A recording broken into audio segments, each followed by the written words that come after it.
Welcome to the Happy Soul Podcast. My name is Melissa, and this is Sammy. We are diving deep into conversations that connect and inspire. Stories of resilience, triumph, and transformation. Stories that take us to the heart of human connection. Please note that opinions of our guests do not necessarily reflect those of this podcast. Please listen with your kindness and an open mind. Each story shared is authentic and vulnerable. Let's embrace our differences with empathy, knowing every voice enriches us. Together, let's cultivate a community of respect and curiosity. Thank you for listening. Now sit back, relax, and prepare to be inspired. Welcome to the Happy Soul Podcast, everybody. Today we are here with Sandra, and we are very excited. This has been a long overdue episode that we've been very excited to get done, but having busy lives with all of us, it's taken us a little while, but we are so excited to have you here. Sandra and I actually met out for a walk on the ridge in the community that we live in and had a really great conversation, connected, and Sandra really wanted to share her story and we couldn't wait to hold space for it. I won't get too much into it because Sandra's got a beautiful way of sharing her story and how she's using it to impact the world right now. Ultimately, Sandra found herself being an overwhelmed, lost, and burned out mom, and she found that her kids ended up being big teachers for her and learning how to work through that. In a long progressive story that we'll make sure we get Sandra to go into for us, she came to yoga, which is she's found to help her heal and help her find herself again. And now what she wants to do is help moms find their way back to who they want to be. And it's such an incredibly beautiful mindset and empowering journey that you're on to go and empower other moms and help them come back to who they are, because I know that's a very common theme in motherhood. And I'm sure I can't speak to dads, I'm sure for dads too, but I hear it about motherhood all the time. And so what you're doing is so beautiful, and we cannot wait to hear more about what you're doing. I want to circle back a little bit to the burnout though, because I'm sure that's a thing that a lot of moms can relate to. Can you speak to us about what it was like for you in that time when you realized that, oh my gosh, I am burnt out, I am overwhelmed, I am lost. What the heck do I do next? Can you bring us back to that day? Welcome to the podcast. Let's lead in with a big question. Thank you so much for having me. I'm really appreciating it. And thanks for the great intro. Yeah, sure. It's been a while. So it started all around COVID, I would say. I have 3 little children, and my youngest back then was not even a year old. And I've just I had a day home as well for probably back then 6 years or something like that. So I not just only took care of my children, I also took care of other children as well. So I didn't get out of the house much, being in contact with other grown-ups. I was basically just all the time around kids and stuff. And it was fun, don't get me wrong. But what I noticed in this time was it was more like a tripling down. It is not something that happened from, one day to another. It was a long time coming. And it was basically I remember the day when I really broke down, when really it was I was hitting rock bottom. It was such a breaking point. I think my oldest was around 5-year-old, and I was doing the dishes in the kitchen and nothing out of the ordinary. But I just realized or remember that I was on the floor crying, all of a sudden. I couldn't just contain myself anymore. What happened is I was really frustrated and angry all the time with my kids. I couldn't understand why I was snapping at them all the time. And it made me feel so guilty. It started a whole spiral of guilt and shame and everything. And back then when that happened, the first thought that came into my mind was, oh my gosh, I'm going to be like my parents, right? I don't want to repeat the things basically with my children that happened kind of to me. So all of a sudden flashbacks from childhood came up again. I grew up in a really chaotic house, and my dad was an alcoholic. He was really abusive in his younger years when I was a child. And my mom was basically, same as me, overwhelmed, exhausted, trying to do it all. And just being left alone with everything, not just taking care of the children, but also taking care of my dad, right? And there was a lot of fighting and crying. And it brought me back to this point where I realized, oh God, like something needs to happen. Like I was totally like, I cannot even explain it. I was crying. I was on the floor. My little one came to me and he called my husband and he said, Mama's on the ground. I don't know what to do. She cannot move. She's just crying. And I felt so bad in this moment, but I was like paralyzed. I thought, oh my God, this is just like, and I think over the years, it happened to me that like this little voice was all the time present with me, but I didn't really listen, like we are so busy running around, hustling from one place to another, taking care of our kids first. Most of the time, all of our energy goes to them. And I just didn't pay attention to that little voice in my head, and it got louder and it got louder and it got louder. And that moment that I realized was when the boulder came down, and when I basically felt like, okay, this is not me. I cannot do this anymore. Like I felt just, I want to run away. I want to leave this all behind. I felt resentment. I didn't want to be a mom anymore. I regret it to be a mom. I couldn't understand why other mothers, had that great relationship with their children and they played with their children and everything. And I just felt so disconnected, not just for my children, but also for myself. And I couldn't find any joy in like just being with them. I was devoted to them. I was going to do everything for them. I was so controlling even that I wouldn't leave them with anybody else. That's why I actually opened up a day home, because I thought, okay, I'm not giving my children to a person that I barely know. I'm going to take care of themselves, because when something happens, then I can blame myself. And, like I don't have to deal with that other side. But that was like, like it was just like, I was so in this fear and controlled by that fear back then that I mess up my children and that they would end up like me and then basically relive what I lived through. I wish back then that I had somebody, to give me a hand, because I felt really isolated. My mom lives in Germany. That's where I grew up and where I was raised. And I had a few friends, but, most of the friends either way lived further away or they were busy with their own lives. So it was just like, I felt like I was totally disconnected. I lost parts of me and I couldn't really explain what happened to me back then. And I wish I had somebody that could have held my hands in those moments and tell me, okay, this is going on right now, and I will help you to go through this, because in this moment, I really thought there is no way out of this struggle. Wow.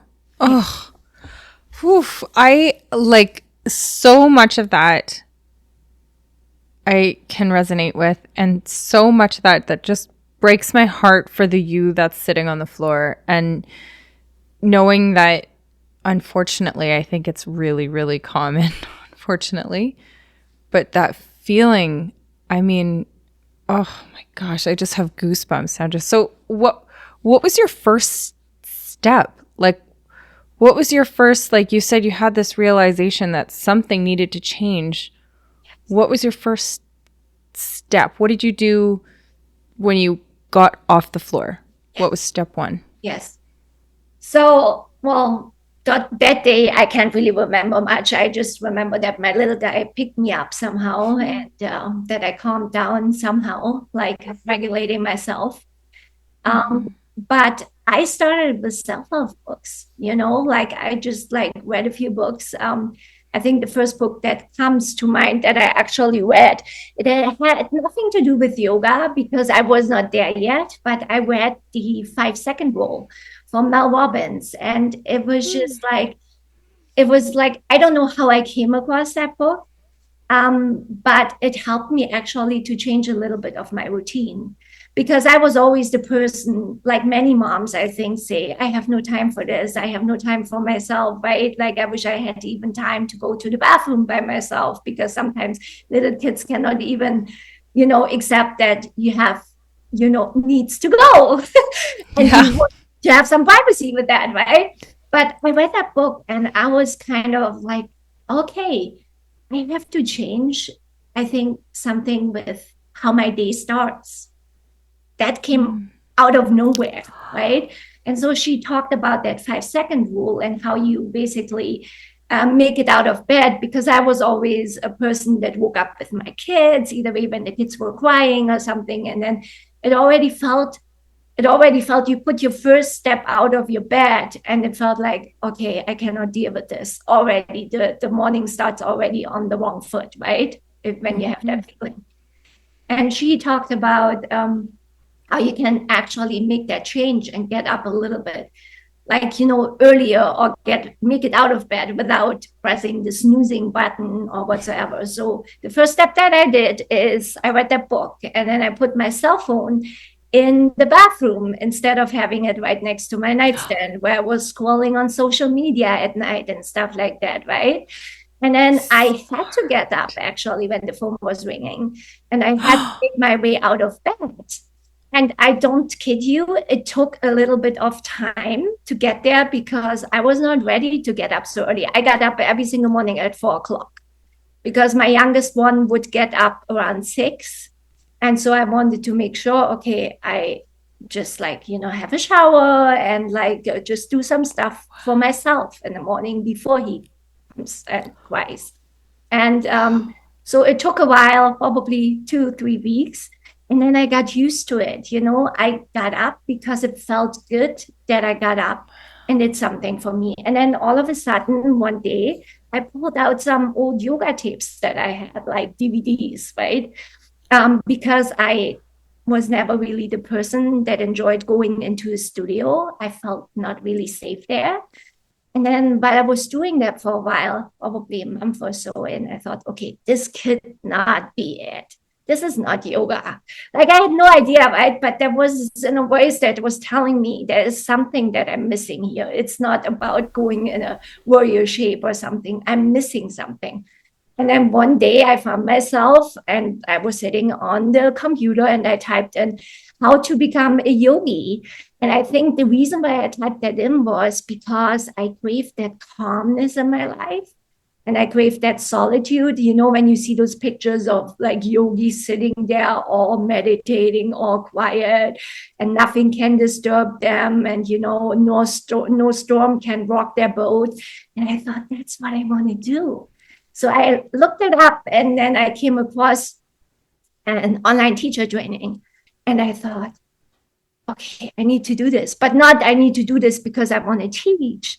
But I need to do this for myself because it sounds like she talked about the philosophy of yoga and the science behind it. And it just stirred some curiosity in me. So I did the training. And that's when I started every single morning my practice. And then she's also teaching Kundalini yoga with one of my other teachers, Guru Singh. Kundalini goes a lot deeper. That's where I found my healing in. It had a really big, huge impact on me. It helped me to change my belief patterns, my habits, And through this practice, when I did that, I did it. And there was this one pose. And I was closing my eyes. And all of a sudden, I felt, and it sounds woo-woo now, but I felt the hand of my dad who passed away back then.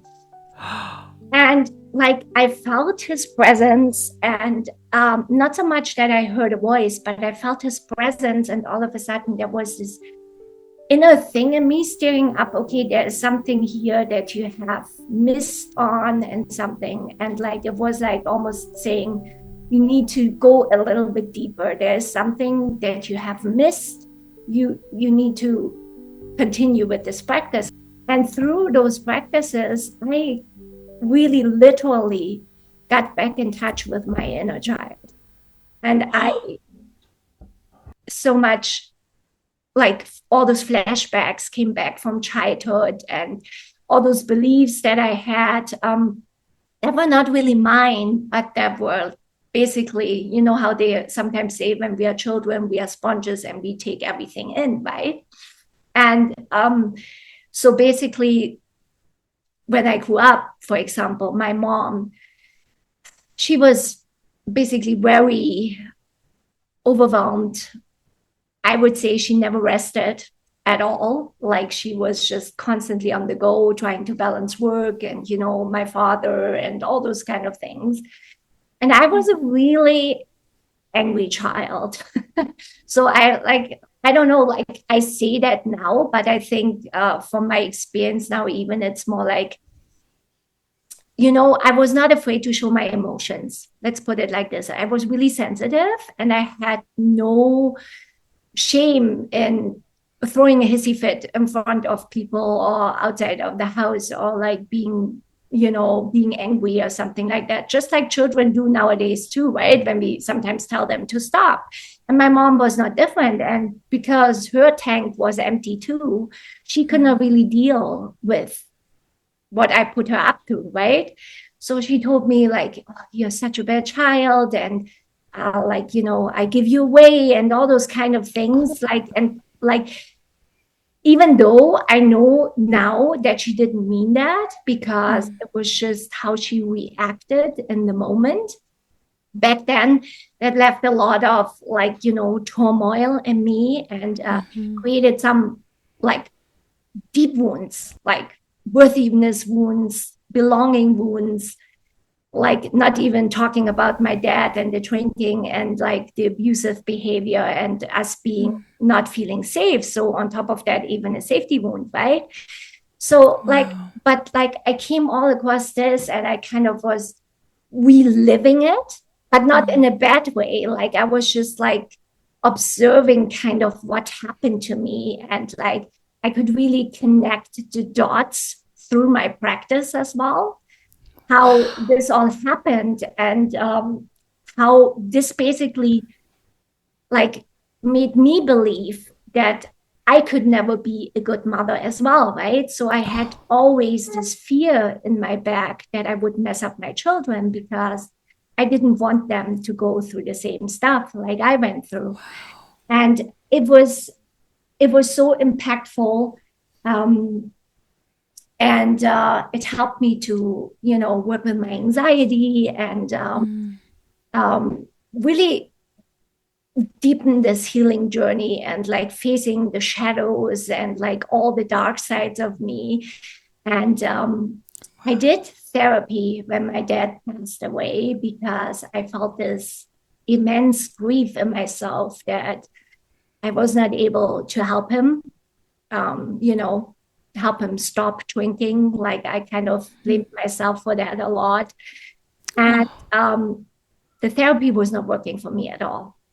And then I had several miscarriages and then I had my first child. And then, motherhood came and everything went on the back burner. And I like kind of never really lived through the grief. And I never really revisited all those things that happened. I shoved them back, repressed them. And got like really bad, like digestive and stomach problems years later. And, that all came together with the burnout as well. And then I realized, okay, this yoga, this really seems to help, like it's just like, it's a state, like it's more so a lifestyle. It's a state of being. I really rediscovered the real meaning, what it means, like connection and union, and that it's like, that it's not so much about the poses and how flexible you are and like how you can bend in a pretzel shape and all those kind of things, like you see on social media, Alo yoga, like God bless them. But you see all those models like posing there and having all those shapes and like you think, oh, like I cannot do this. And like this is not what yoga is about. It's just like how it came across in the Western world, like more like a gymnastic style. So many people, even moms, that say to me, oh, I would love to try yoga, but I don't think I'm good at it. And my answer then is always, you know what, you cannot be bad at this because this is not about what you think it is. This is more so like helping you actually also to clearing all the garbage in your mind. I mean, it's amazing how much beliefs and habitual patterns are living in our subconscious mind that like keep us stuck in a cycle. Because I mean, our nervous system, our subconscious just wants to keep us safe, right? It wants us to survive. But to be actually sure, and this is the sad part about it, it's like in order to do that, it keeps us also stuck in a cycle of pain because it doesn't want us to relive what we lived in the past, right? But then the pain is even bigger because we never released it. We never got a chance to let it out. Then all those things basically came together, and I realized, there is a meaning in starting with the body first to heal and to recover from like past wounds and also past trauma and from even the burnout. Like exhausted moms need to heal. Like there is no way around that, right? And I think we all need to be more comfortable with feeling to heal, and that just because we are feel, it has to be bad. Like feeling can also be fun, but all of our bodies are different, and it's not so much about the pose, it's about aligning and adapting around it, what feels good in your body, to tune in, how am I feeling right now, to check in, what is it actually that I need. And with the Kundalini practice, I gained this sense of self-awareness, because we also call it the science of awareness, or like an energy science, because it basically makes you become more aware. And in order for us as mothers to know what it is we actually need in any given moment, self-care wise, we need to understand first what it is how we feel inside of us, like, and to create this relationship with us, to prioritize ourselves first. And then from that place, giving back to the children around us. Because if we go on an empty cup, and if our cup is not overflowing, we are not giving, we are stealing from ourselves, and we are stealing from them, because those are the moments when we are reactive. Those are the moments when we leave our frustration out on them. And these are the moments when we snap, and then the whole spiral starts. Oh my God, what did I just do to my child? And then the blame starts. And then if we don't take the time to process what is going on and really feel those emotions and let them rise and let them fall, they get stuck in our bodies. Burnout, trauma, whatever it is, you cannot fix it like with a pill. You can like heal it over time, and with the right like compassion and devotion, and like a self-care practice is so important. And for me, it is the yoga. It did that for me, and I want to share this experience with other mothers, because I think it is so needed. I'm so grateful for like, there was like a long time, even during this healing journey, where I was stuck in this victim mode of just, feeling sorry for myself, and, being stuck in like this sense of almost feeling paralyzed, right? But then, especially through my Kundalini training, and also through the deep breaths that I experience through Yoga Nidra every single day, I realized that I have a choice, like I have a choice. I have the choice to stay where I am in that struggle in this moment, and, being controlled by my emotions, like being kicked around like a ball on a soccer field and not knowing where to go. Or I have the choice to become an active participant in my life and actually take that, what I've experienced, and turn it into my dharma, turn it into my purpose to help others to do the same, and to enjoy life again, to feel this light again, and this passion, and that compassion and that self-love for yourself. I'm not saying I'm completely healed yet. Healing is a long process, but I'm saying it can be done and there is a way out, and the struggle can get easier.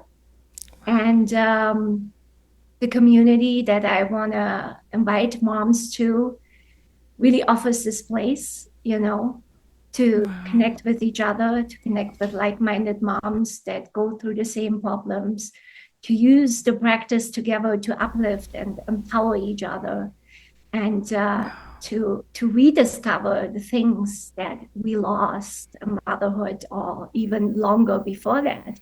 The most important relationship that we have is the relationship with ourselves.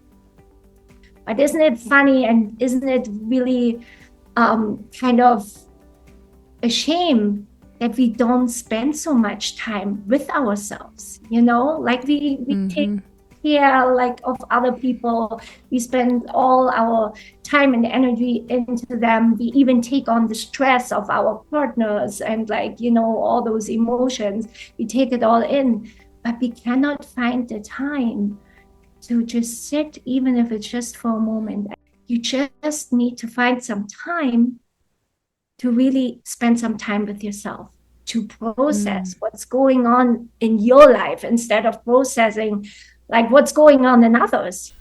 And there's very few spaces for sensory input to not be there, in our day and age now. And I find that that's a big thing, like having conversations with people, and they're like, this is silly to say, but they're like, what podcast do you listen to? I'm like, I don't really, which is funny because we run a podcast, but they're like, and I'll say well, I don't listen to headphones when I work out. I don't listen to headphones when I'm going for a walk. I don't listen to headphones when I'm driving in my car. I don't turn the radio on automatically. Really? Absolutely. I never have background noise on.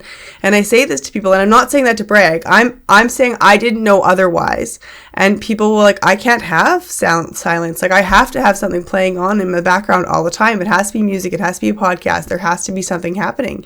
And that never occurred to me. And I realized that's where we learn, whether you're practicing meditation or yoga or whatever, if you don't ever have that quiet time to actually be with yourself, you're missing out on a lot. And that's what you were just saying, Sandra, is people don't take that time, however you want to put it.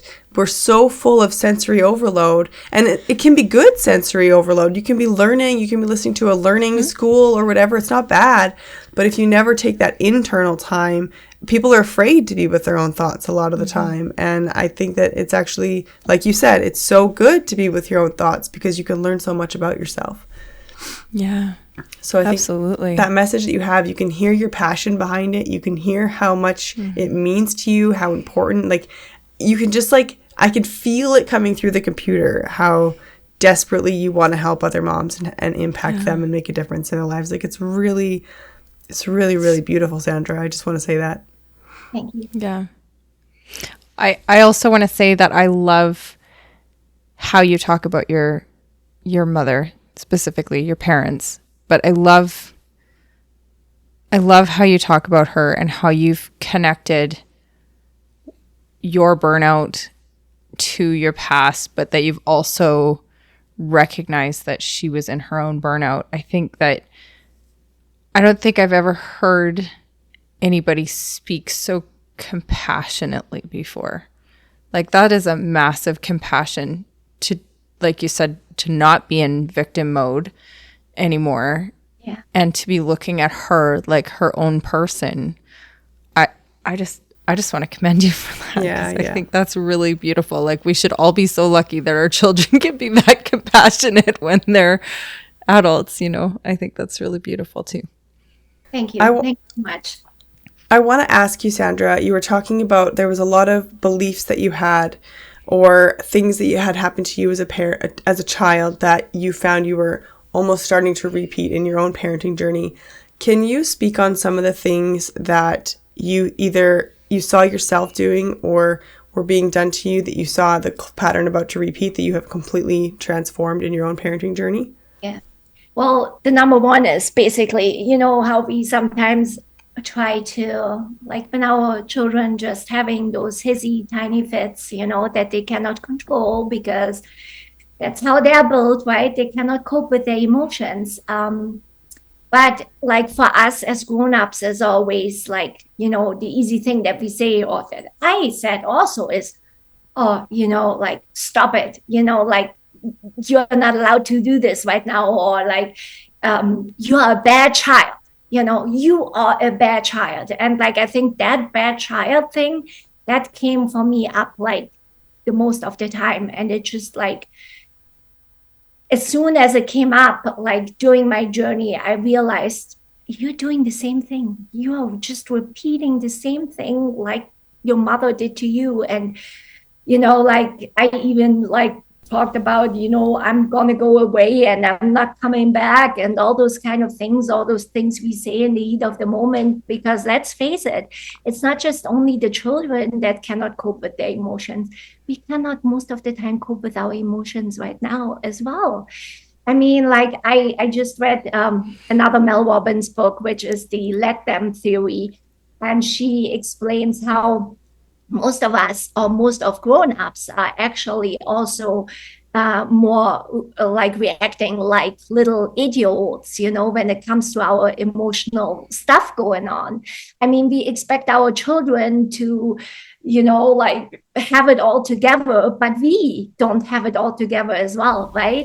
So like, that's why I'm saying so it's not beautiful as a mother to actually role model this behavior and show your children, okay, I know you need me right now, but like, can you just play maybe with yourself for 10 minutes so mommy can have a 5 minutes break, just laying down, closing her eyes, and then I can be with you in my fullest capacity. And then I'm not going to scream at you, and I'm not going to be angry with you, because then I'm able to actually respond and I'm not being in reactive mode, right? So it's just like those were little things that I discovered. And then of course, like the anger and the frustration in the beginning, right? Like in my burnout phase, it was just like all the time I was angry. I saw my dad and myself, how he was. There is this one incident that I remember when I was quite young, and he came home from the bar and he was really drunk and wasted. And I don't know exactly all the details anymore, but I remember that my mom and I closed the door and we locked it. And he was in front, like on the outside of that door, inside, but like it was basically a door that led to the hallway to get into the house. And we locked it and we were standing there. And my dad was just screaming, and like he was angry, and he was banging against that door, and the door was moving. And I just felt my mom was crying. I was crying. Like there was nobody literally there. I felt like, because this was not the only time that it happened. And he often, like threatened my mom, to hurt her and stuff like that. So I was just concerned about her well-being more than about my well-being. I just thought, okay, I have to do here something. I have to keep her safe. And every single time when I felt that frustration and that anger, I thought, oh my God, this is dad coming through. This is just like, you are like your dad. And it was just like, I think that is the hardest part in my healing journey that I'm still working on, to be my authentic self, because I felt all the time but being told I was bad, and that is not the way how we do things, and this is not the way how a little girl, like, reacts and talks to her mother and all those kind of things. It just got this spiral in my head that I cannot express anger and frustration. So every time when I do, I feel like I'm going in this shame spiral, and I'm not really accepting that part of myself, even though if it's a healthy part, like all emotions, that is something I learned during my journey from all my amazing teachers. But an emotion is nothing else than an energy, right? We are all energy, we're all vibrating.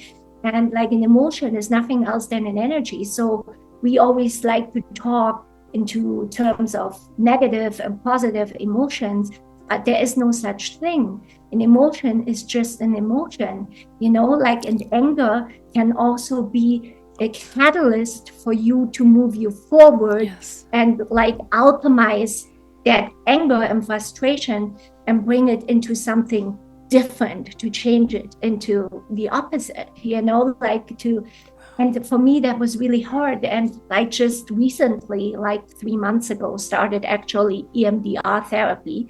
So I'm in therapy, but it took me a while to go that step, I started with the body first, because I felt that was most resonating and most healing for me. And now where I am at that point where I can talk with other people about that and share my experience without feeling ashamed about it. What got me the most in the last months of my healing journey was, you're not that mousy little person that has this tiny voice and is afraid to share things. You want to share your voice. You want to talk to people. You want to inspire. You want to create awareness. You want to help. You are not this all chatty, happy person all the time. You have your flaws just like everybody else. I still sometimes be loud with my kids, or I scream at my kids, but I'm able now to see and to catch myself for most of the time in the moment.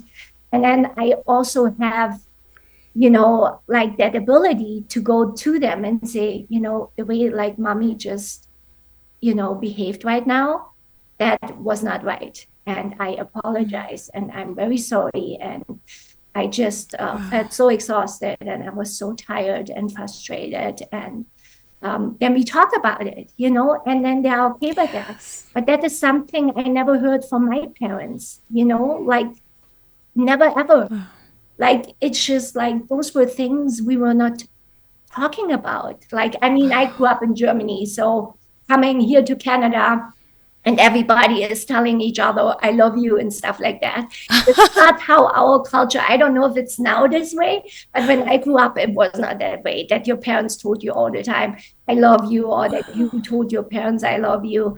And I remember the very first time my dad said it to me that I remember was the last time I saw him before I left to Canada. And that was in 2000 and, it was in 2012, the year when he died. I was there in May and he passed away in August. And I was just down there and I said my goodbyes. And at first didn't want to, but then my mom said, say goodbye to dad. And I went. And then he said, I love you. I didn't say anything. I was so startled. I couldn't say anything, but I still remember it. Wow. I remember the first time I remember my dad saying, I love you too. Yeah. And I was an adult. And I remember it stopped me in my tracks. And I was like, you said, you what now? So yeah. I can, in a different sense, I can relate. Yeah. And so.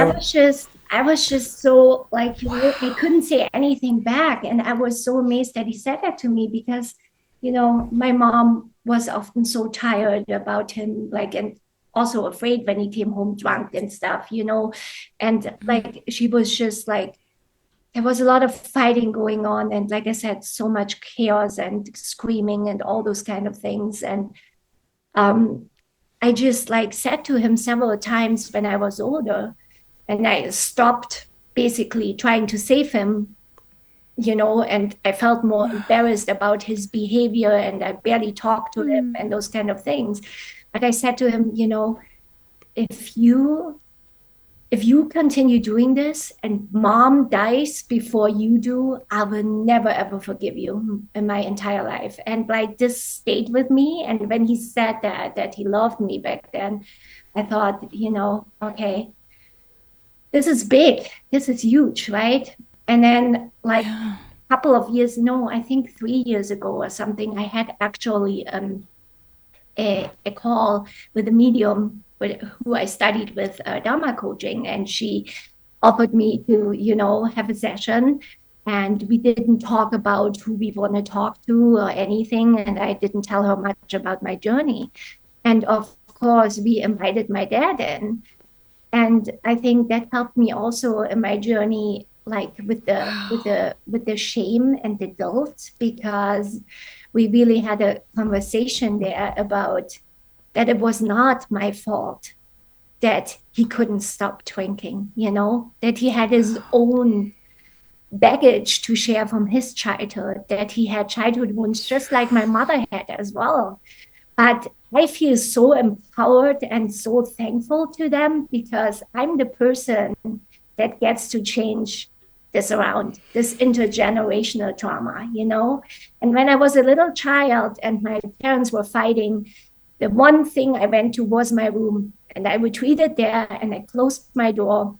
And there were moments when I was just holding my ears and I was sitting behind the door and asking myself, why did they have me? They don't love me. Like, how can they bring a child into this world? But there were also times when I was sitting on my windowsill and I stared outside and loved staring into the clouds and daydreaming. And I stared into the horizon.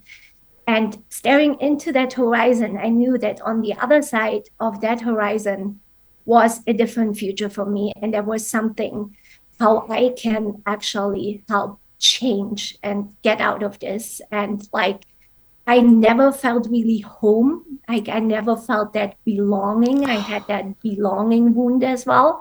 And then when I came to Canada, that was the first time actually.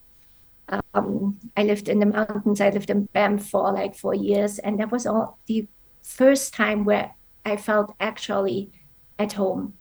I found friends actually that didn't judge me, that didn't reject me. I felt so safe for the very first time. And I look back at that little child all the time. And it was like as if she would knew that there was something, different there. And that I was meant for, I don't want to say greater things, but that I had a purpose that I did not know back then. And that was hidden for me for a very long time until my 40s. And then motherhood happened and all those things happened. And my little teachers came into my life and all the other teachers and amazing coaches.